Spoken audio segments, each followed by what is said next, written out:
এই জায়গা থেকে বাইরে বেরো যান। আমরা একটু বাইরের চিত্র দেখাতে চাই আয়েশা, যে এখনও সেই সাংঘর্ষিক পরিস্থিতি যেটি ছিল বিকেল থেকে, সেই পরিস্থিতির আসলে এখন কি অবস্থা, পুলিশের অবস্থান রয়েছে। একই সাথে ইট পাটকেল নিক্ষেপ করা যে অবস্থা আমরা দেখেছিলাম, সেগুলো এখনও একই অবস্থায় আছে। পুলিশ ঠিক ঢাকা আলিয়ার যে হলের সামনের যে জায়গাটি, সেখানে অবস্থান নিয়েছে এবং 3টি পয়েন্টে বিএনপি নেতাকর্মীরা অবস্থান নিয়েছে। শিবিরের যারা নেতাকর্মী রয়েছেন, শিবিরের নেতাকর্মীরা ঠিক বিপরীত দিকে, হলের বিপরীত দিকে সেখানে তারা আছেন, তারা একই অবস্থায় আছেন। আমরা একটু এই ছিল আসলে পুরো ঘটনা, অর্থাৎ বিকেল 4:45 থেকে চ্যানেল 1 সরাসরি সম্প্রচারে ছিল পুরো ঘটনায়।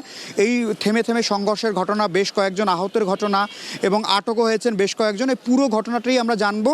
দুই পক্ষের বিরুদ্ধে শক্ত অভিযোগ তুলছেন যে আধিপত্য বিস্তারকে কায়েম করেই এই ঘটনাগুলো ঘটেছে এবং আশেপাশে বিএনপির যে ইউনিটগুলো আছে তারা এসেছেন, জামাতের যারা ইউনিটের নেতাকর্মী রয়েছেন তারা এসেছেন। অর্থাৎ দুই পক্ষের যে মারমুখী অবস্থান, নামাজের বিরতি চলছে এবং এই কারণে হয়তো এখনও কিছুটা আমরা পরিস্থিতি শান্ত দেখতে পাচ্ছি।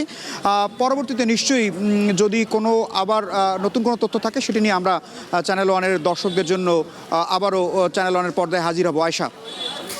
ইমন, আপনাকে ধন্যবাদ।